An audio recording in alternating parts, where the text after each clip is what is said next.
What's up? Welcome back to my channel, Automatic Works. So,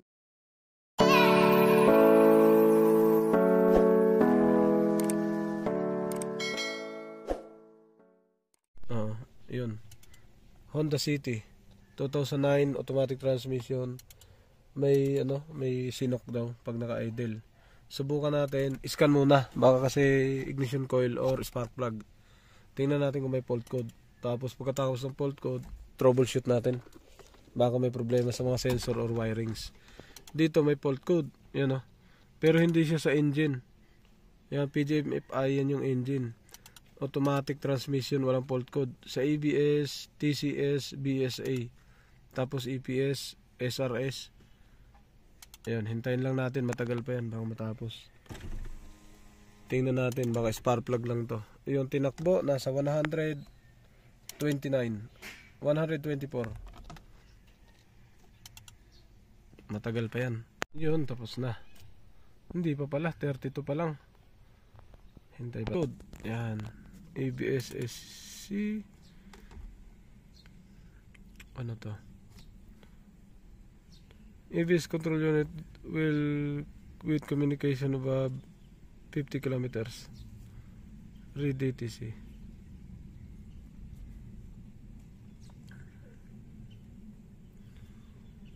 Can communication with engine malfunction. Can communication with engine malfunction. Right rear wheel right rail wheel speed sensor malfunction. Lost communication yung isa ABS. Lost communication with the PCM, PGM-FI system. Picturean mo yan. SRS kanina, ito EPS naman. So, wala siyang kinalaman sa makina mismo. Ready TC. Engine speed signal yan. Engine speed signal, ibig sabihin. Engine speed signal, RPM to. Engine speed signal, RPM or revolution or yung takbo. Sige, picture. Okay, so nakuha na natin lahat. Hindi natin siya i-clear. Yan, EPS, SRS. Okay, yun lang fault code. Under tayo kasi yung palya. May palyado na lumalabas sa idle na cold start. Cold start or cold engine. Meron ding lumalabas pag mainit na yung makina. Kaya dalawang tayo dito, silip. Malamig, sakto, nakababa yung temperature, malamig to. Tapos habang umiinit, start.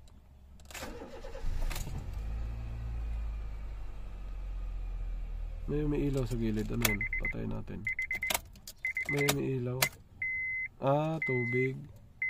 Yun. Parang banda rito umiilaw pag start. Tubig o tubig o langis. Start natin. Wala na. Langis lang pala yun.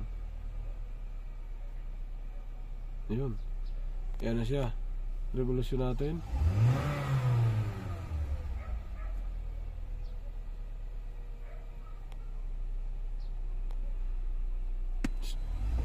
Yan.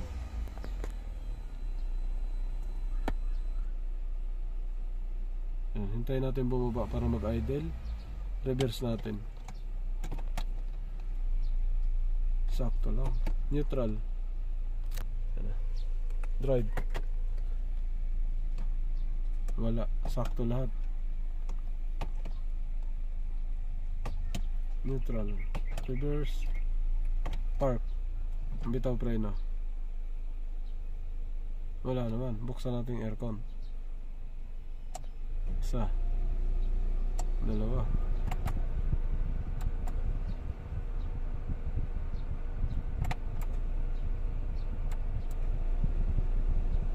Ayan. Nice na. Patay aircon.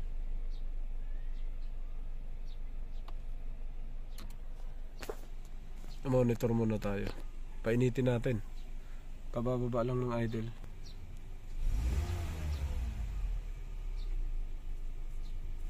Habang nananakbo o habang naka ganito? Habang tumatakbo. Iba yun pag tumatakbo. Yung nararamdaman nyo pag tumatakbo, minsan kasi pag nag-apa kayo ng EPS, EPS, mali. Pag umapa kayo ng EBS, tumatakbo kayo. Tapos inapakan nyo to. Pag nag-a-apply yung ABS, pagka gumagana siya, parang manginginig to. Grrrr, gaganon to. Grrrr, ganon. Pag naka-ABS type, pag inapakan mo, parang magbabibrate yung sasakyan. Yan, basta naka-ABS yung sasakyan. Ito tingin ko naka-ABS na to. So, sa idle, wala akong nararamdaman, no? Tsaka rinig dapat sa tambotso yan pag may palya. Tingnan natin. Makina tayo tapos tambotso. Oh. Matining. Napakatining. Sa itsura kasi ng sasakyan, talagang mukhang malinis. Talagang sariwa. Walang magiging problema pag ganito. Wala, oh.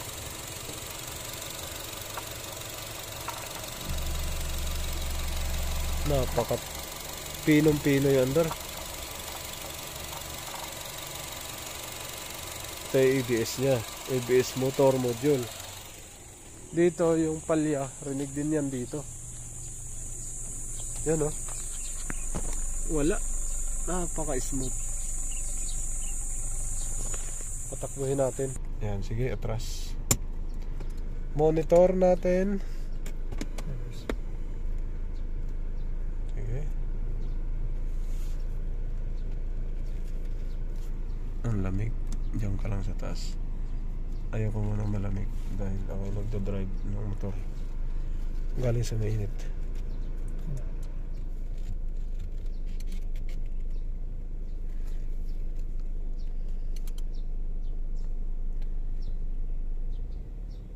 Sabihin mo pagka yan na, sabihin mo, sir, ito na yun, ganito na.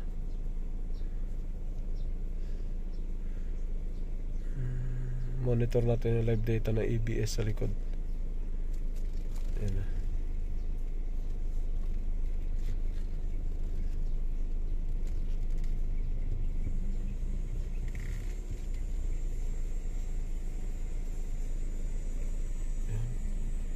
Yan na, monitor natin yung ABS. So gumagana naman siya lahat. Saan ka po patakbo? Kanan tayo, sir. So sabi ni sir, pagka pinatakbo kasi hindi daw maabot ng segundo, nanginginig, tapos nawawala yung lamig ng aircon, tapos baka parang nawawala yung blower, ganun. Okay, ano, compressor kasi apektado yan. Yun, monitor pa rin natin. Engine speed okay naman. Vehicle speed, map sensor.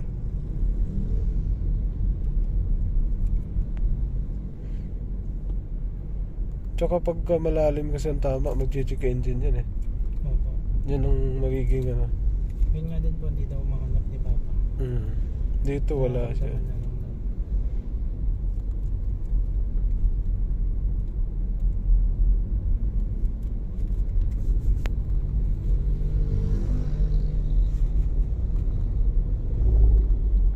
Gear.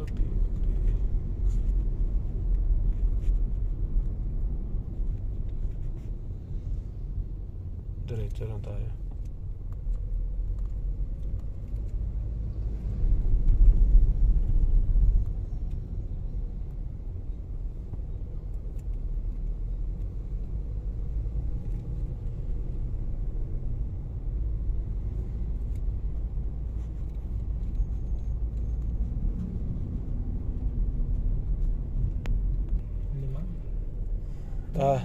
Lima? 5 beses. Yan na, meron na.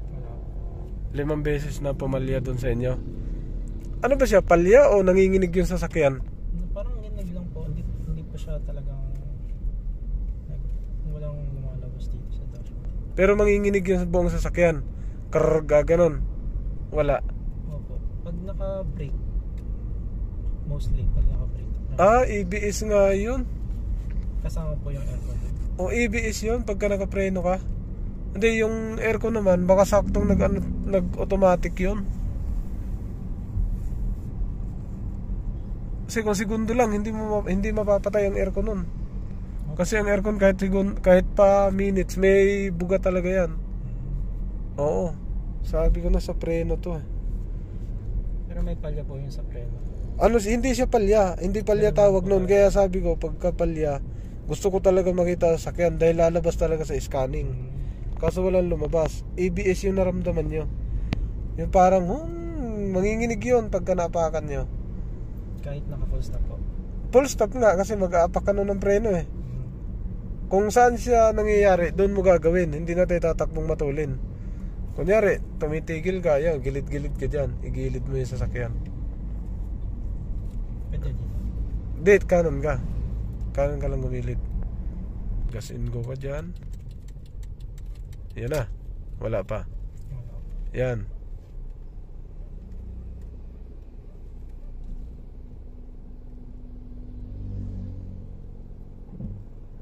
Sige, bante.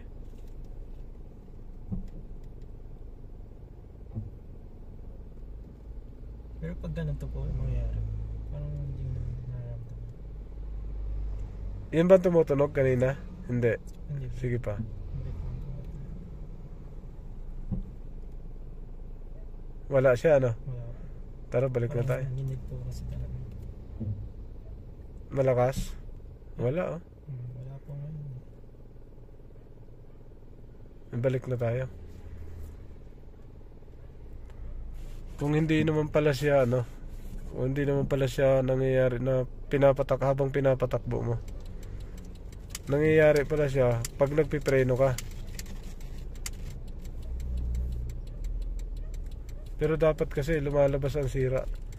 Hindi natin pwedeng i-diagnose na hindi lumabas ang sira. Ang magpapanginig lang naman nito, spark plug lang tsaka ignition coil.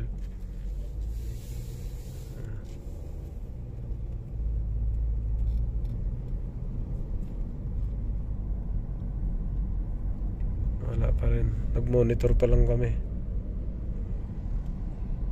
Kamukha niya, kung permis talaga ang sira, hindi nawawala.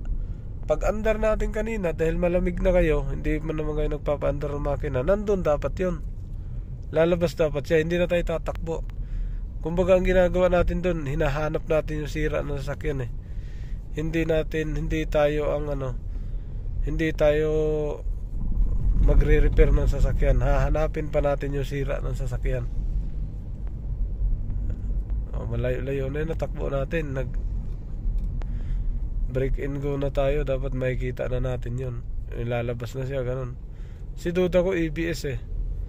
Gumagana lang yung ABS eh, kaya tingin mo parang nagbabibrate.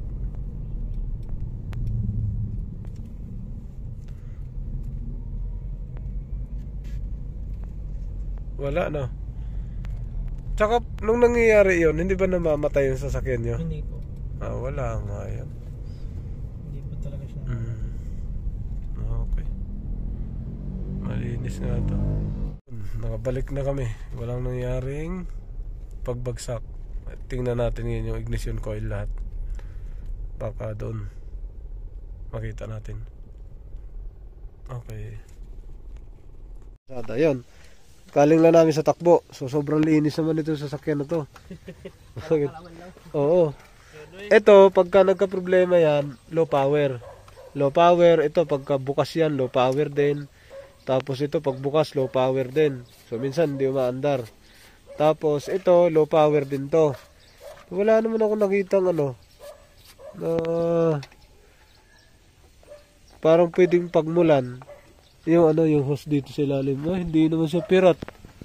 Ayun buo na, buong-buo. Yan, isa yan.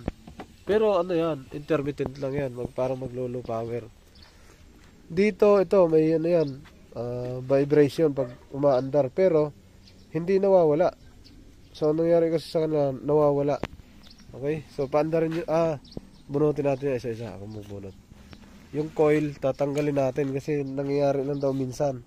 Pag sila ay paalis na ng bahay. Sa katagalan daw, nawawala na. Buksan natin to. Malay mo mahuli natin dito. Tanggalin natin lahat ng ignition coil. Igilid mo. Tanggal muna natin yung ignition coil lahat. Kasi bagong palit daw ito ng spark plug. Tingnan natin. So ito kasi hindi to sira ang ignition coil. Kuha ka na electrical. Ayan, hindi naman to Tingnan natin kung meron tayong makikitang kakaiba. Uy, pusang akala ko pumutok na.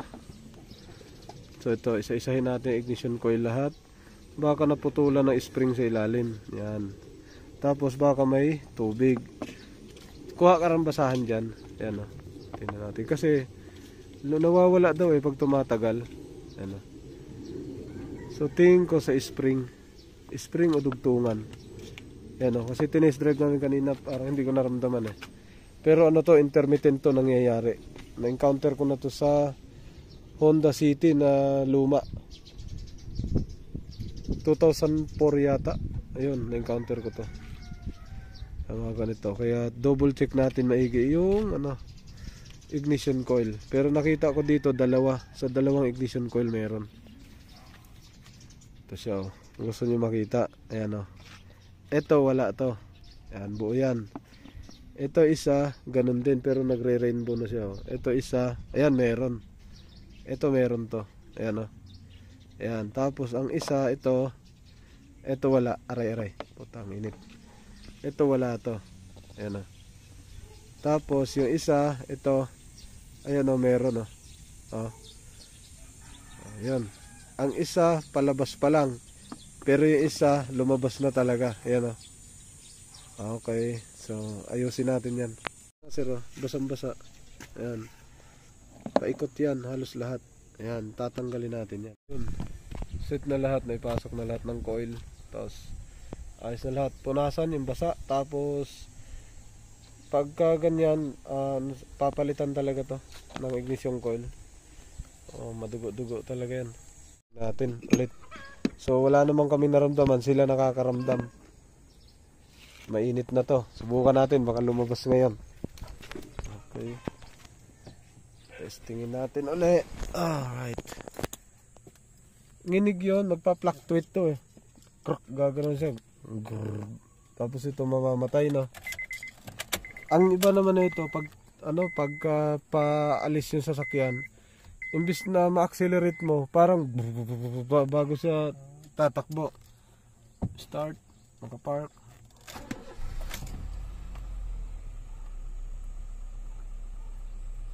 Yan, sa idling na ganyan, hindi mo to ramdam.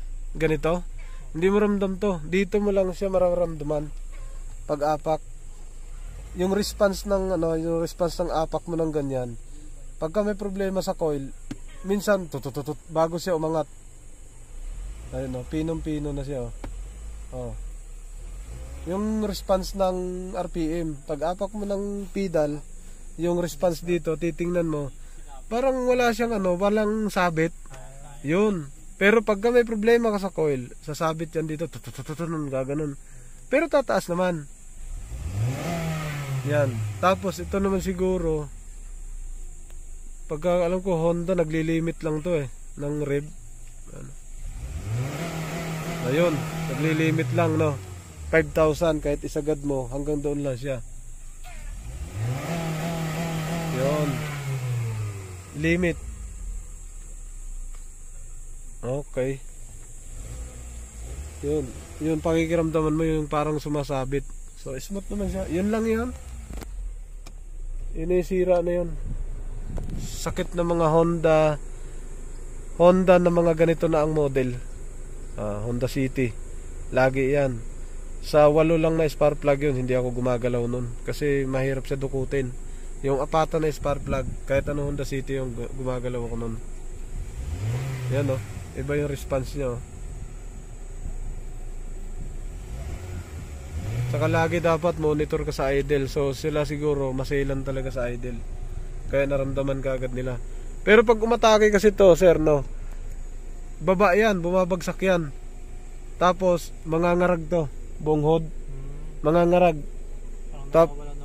Oo, tama, yun nga yun. Kahit anong apak mo dito, hindi siya sisipa. Maya saka siya sisikad. Delay. Oo, minsan pag lumalabas. Pero kahit hindi siya lalabas sir, pero may delay ka talaga. Hatak ang nawala. Ang sakit doon, ignition coil. Pag yun ang sira, ignition coil, permis o ang throttle body madumi. Pero dapat malinis ang throttle body mo. Pag may putok ka sa ignition coil sa 4, may sira kang isa dyan, hirap ka na dito. Hirap ka na. Kahit hindi lumabas ang sira dyan, pag tumakbo ka, mahirapan ka rito. May delay. Di ba? Delay talaga siya kahit anong gawin mo. Okay. What's up? Welcome back to my channel, Automatic Works. So,